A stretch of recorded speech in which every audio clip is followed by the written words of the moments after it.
Hello, my dear students. How are you all? Hope you're all fine and healthy. Today, I'm come up with a new video, but this video is not about a new lesson because very soon you are going to commence your Unit 3 exam.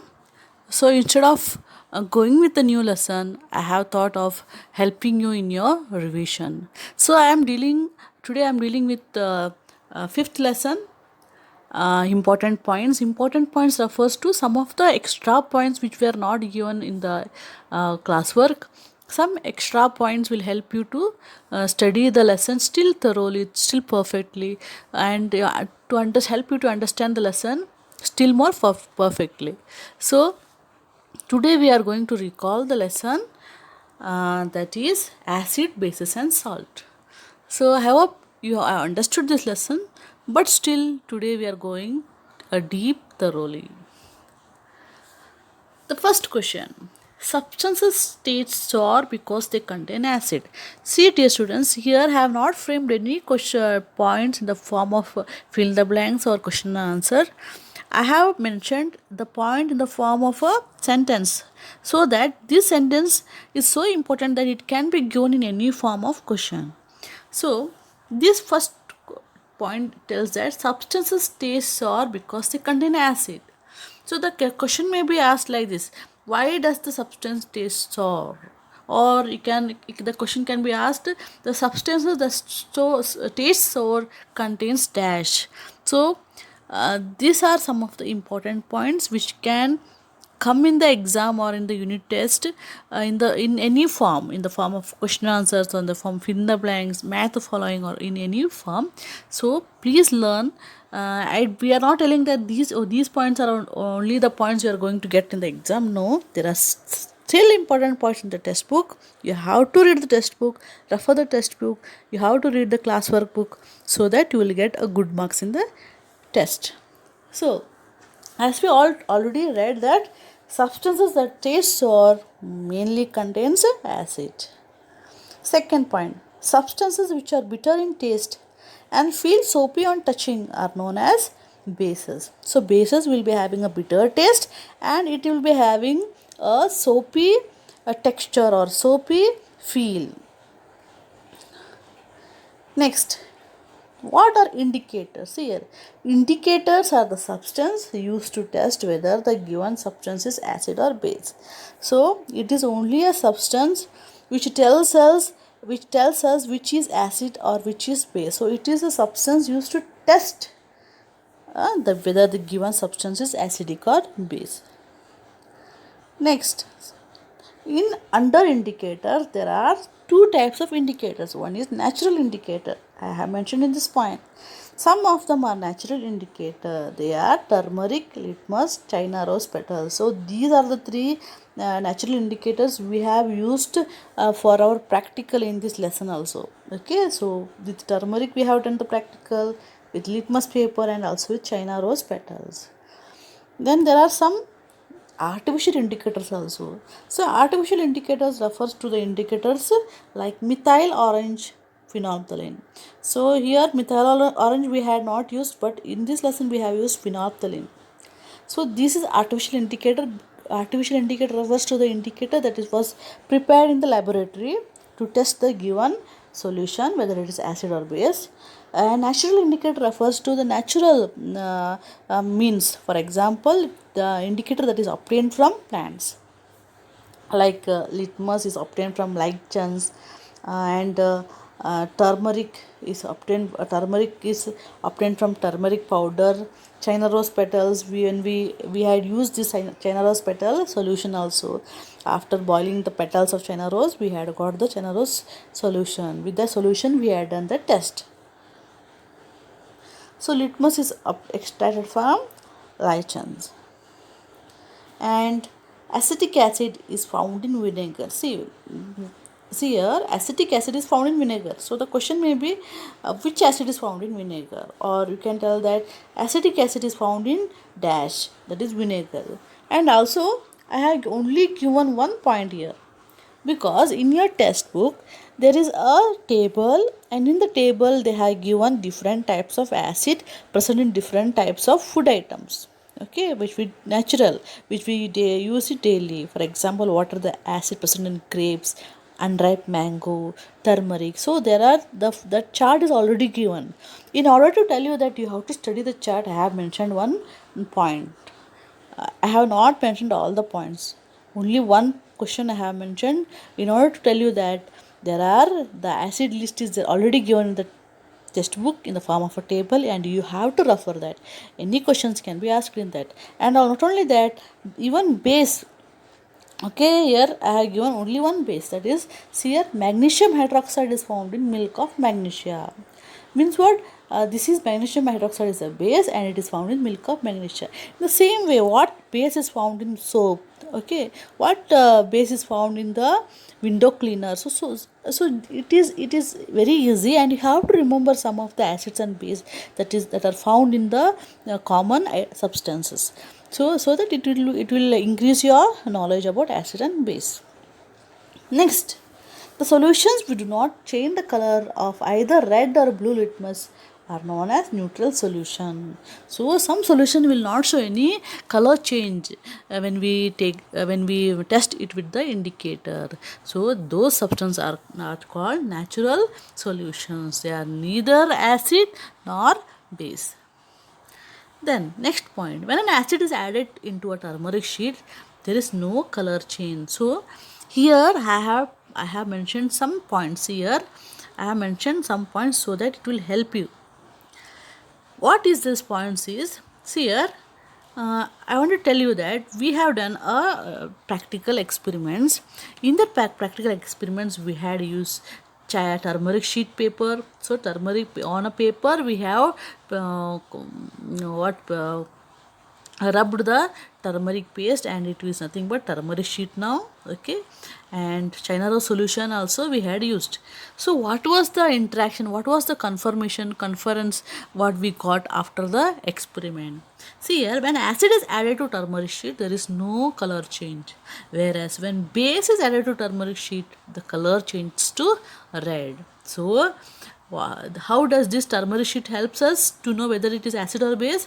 If you put acid to it, there is no color change, but when if you put base to it, there is a color change, that is it turns color, that is it turns yellow to red. So color of the turmeric sheet is yellow and the color turns to red. What about china rose solution? See here, when acid is added to china rose solution, the color of the solution changes to magenta, that is dark pink. But whereas when base is added to the china rose solution, the color of the solution changes to green. So this you have to remember. Okay, so this is you should not confuse these things. For that reason, I have given step by step these points. Okay, what is the color change of china rose solution to acid? Magenta, that is dark pink. When base is added to china rose solution, it becomes green. But think once again, if neutral solution is added in any of these indicators, what is the color? Does it change the color? No, there will be no color change if neutral solution is added. And next, one more indicator is left, that is litmus paper. So there are two types of litmus paper, isn't it? Red and blue. So it changes according to its color. See here, when base is added to red litmus paper, see it is referred as red litmus paper, because if for the base when base is added to blue litmus paper, there is no color change. But when base is added to red litmus paper or solution, because we will get the litmus in the form of paper strips and also in the form of solution also, that's why I added paper strip or solution, the color of the litmus paper or solution changes to blue. So if base is added to red litmus paper, it turns to blue. But whereas when acid is added to blue litmus paper, because if you add it to red litmus paper, the color of the red litmus paper remains red only. So if you have to add for blue, so you in your hand you should have both the paper, blue and red, so that you will dip the paper in the solution and we will see what is the color change. So when acid is added to blue litmus paper or solution, the color of the litmus paper changes to red. So that is the inference. So that is how we are going to test with all these natural indicator. Next, you see the reaction between an acid and a base is known as neutralization. So in this lesson we had learned about a main, that is core point. What is that? Neutralization. After learning about acid and the base, we had learned about neutralization. So what is the neutralization? The reaction between an acid and base is known as neutralization reaction. And in this reaction, salt and water are produced in the reaction. So what is the main product what we are getting after this reaction of acid and base? We will get the salt and water. See, this is the example for neutralization reaction. Please do remember this neutralization reaction example. What is the example is hydrochloric acid, that is HCl, reacts with sodium hydroxide and forms sodium chloride and water. This is salt and water. As we mentioned here, see, salt and water. Salt and water. This is NaCl is salt. Okay. That is what we commonly use now in at home. Salt, NaCl it is.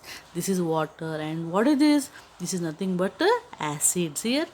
The reaction between acid and base. So hydrochloric acid is a acid, sodium hydroxide is a base. So both reacts and it forms like this. And also see here in this, even the word also is given, formula is also given. Word, formula. So you have to practice both. And the question, it may appear as a formula or word. So please, this is very important. You have to practice this. Next question. Our stomach contains dash acid. Our stomach contains hydrochloric acid. Okay. But we have a protective layer in the stomach so that this acid won't cause any harm to our stomach layer. To relieve indigestion here, because too much of hydrochloric acid, sometimes it causes acidity.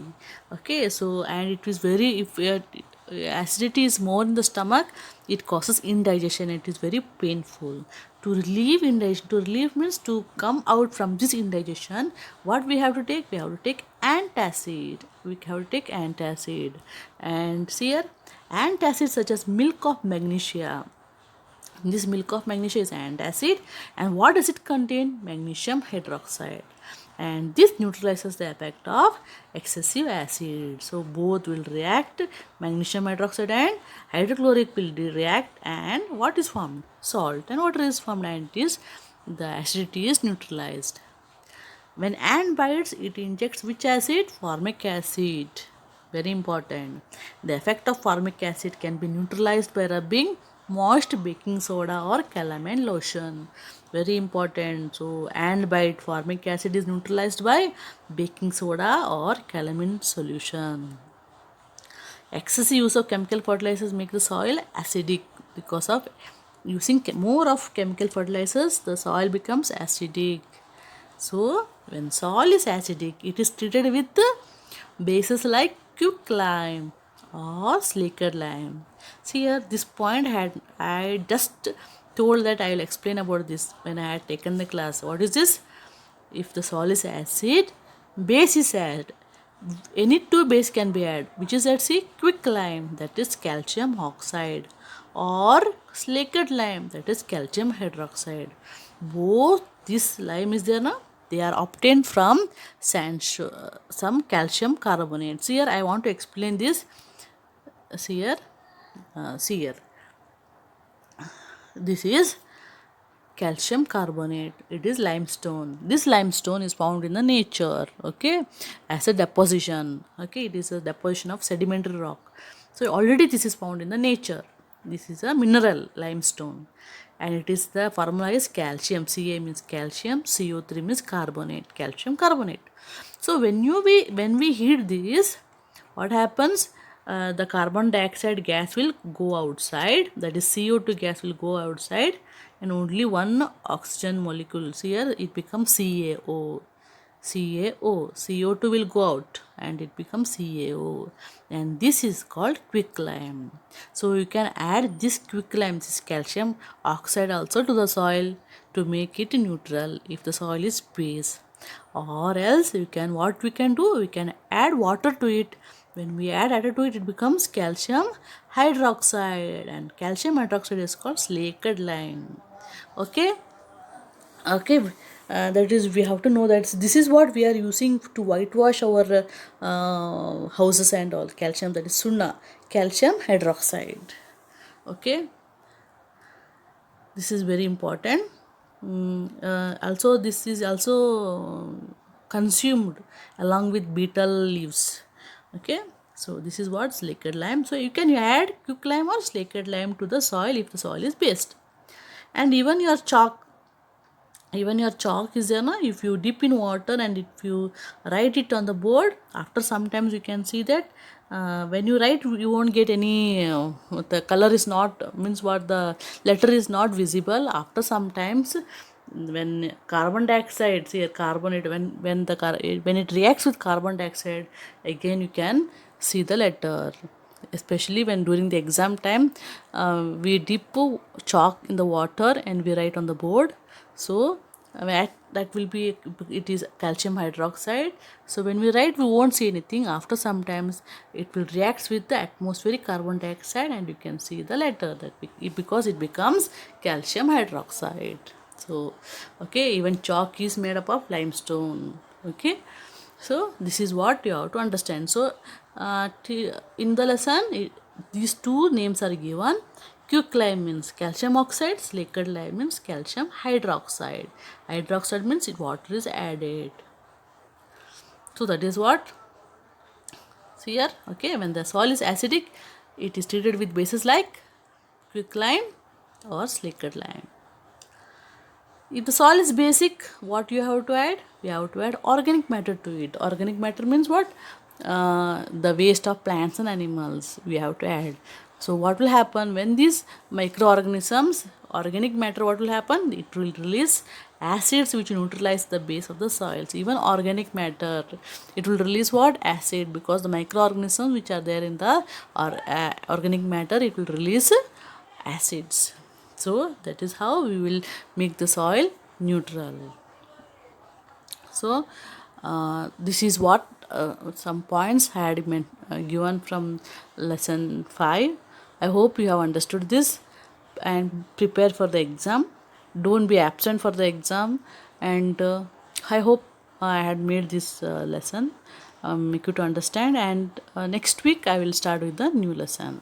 So thank you.